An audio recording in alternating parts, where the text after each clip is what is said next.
All right, welcome to the Explainer. Today we've got a story for you that is, well, it's pretty wild.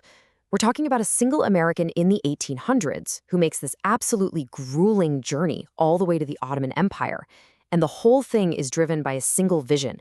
It's this incredible story where personal faith and, believe it or not, geopolitics just collide. So let's set the scene. It's October 24th, 1841. Picture yourself standing on the Mount of Olives. You're looking down at Jerusalem, and it's not the city we know today. Back then, travelers described it as desolate, kind of forgotten.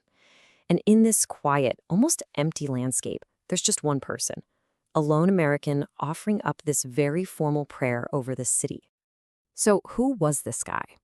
His name was Orson Hyde, and he had just completed a journey that took him more than a year and a half.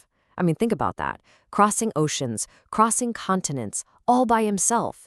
It begs the question, right? What on earth could possibly motivate someone to go through all of that just to stand on this one hill and say a prayer? Okay, so to really get what brought him here, you got to understand two key things. First, there was this really powerful religious idea that was just taking hold in his community back home. And second, he'd had this incredibly personal dream that made him feel like this mission, well, it was his destiny. See, for the early Latter-day Saints, this was a new religious movement popping up in America. The whole concept of the gathering of Israel was huge. But for them, it wasn't just some metaphor. No, they believed it was a literal, physical event, that the Jewish people would one day actually return to their ancient homeland. And they believed they had a part to play in making that happen. So flash forward to April 6th, 1840. This idea becomes an official mission. The movement's founder, Joseph Smith, he taps Orson Hyde for the job. And Hyde, he's got his own problems, financial struggles, personal stuff, but he gets this monumental task: dedicate the land for this return. And just like that, one assignment is about to send him to the other side of the planet. But here's the kicker. For Hyde, this wasn't some bolt from the blue. He actually claimed he'd already seen the whole thing play out in a really vivid dream. He saw himself standing right there on the Mount of Olives, looking down at Jerusalem. So for him, this wasn't just some leader giving him an order. It felt like destiny calling. All right, so his mission is set. And Hyde begins what can only be described as an impossible journey, especially for the 19th century. And man, it was going to test him at every single turn. Just look at this timeline. It really shows you how epic this whole thing was. He leaves Illinois in April 1840. He's got to cross the entire Atlantic Ocean to get to England. Then he travels through Germany, gets stranded in Constantinople, and finally, he gets to Jerusalem in October of 41. We're talking over a year and a half of travel, in a world with no planes, no cars, no easy way to do anything. Just an incredible feat. And the challenges he faced? They were just staggering. First off, he was totally alone. He had no official church funding, so he was basically broke. He was dealing with sickness, poverty, and on top of all that, he had to figure out how to get through the Ottoman Empire, which was this huge, unstable political mess at the time.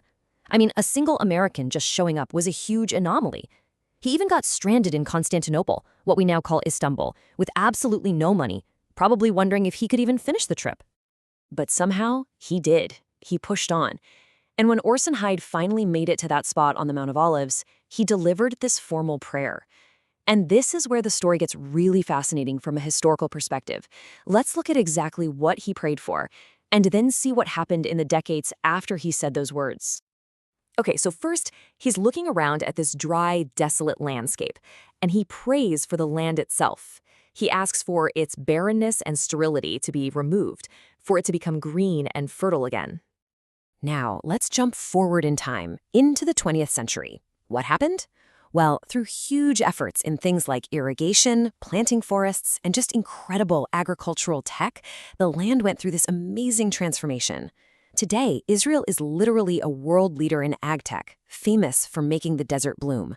A pretty remarkable echo of that prayer, right? All right, next up, he prays for the absolute core of his mission. He asks for the gathering together of Judah's scattered remnants. In other words, for the Jewish people who were scattered all over the world to return to their ancestral homeland. And again, if we look at history, that's exactly what happened. Starting in the late 1800s, you have the rise of the political Zionist movement, which was all about creating a Jewish national state. This movement gained steam, it led to these huge waves of immigration called Aliyah, and it all culminated in 1948 with the founding of the State of Israel. And finally, his prayer also looked forward to something else, the building of a new temple in Jerusalem.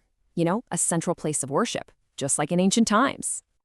Now, this part of the prayer, this one points to a future that hasn't arrived. The Temple Mount in Jerusalem is, to this day, one of the most complex and contested religious and political spots on the entire planet.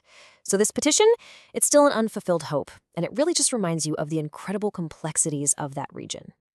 So what are we supposed to make of all this?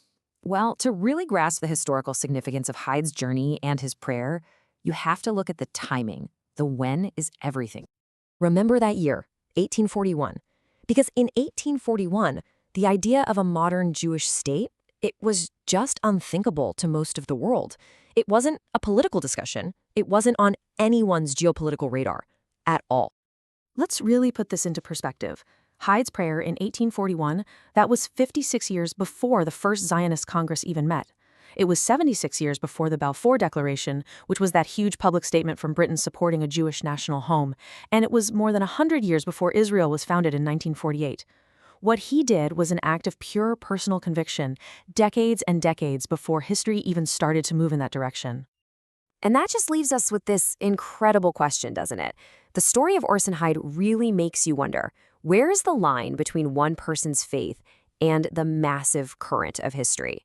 Can one person's conviction, spoken out loud on a lonely hill, really have an impact on the future? It's a pretty powerful idea to think about.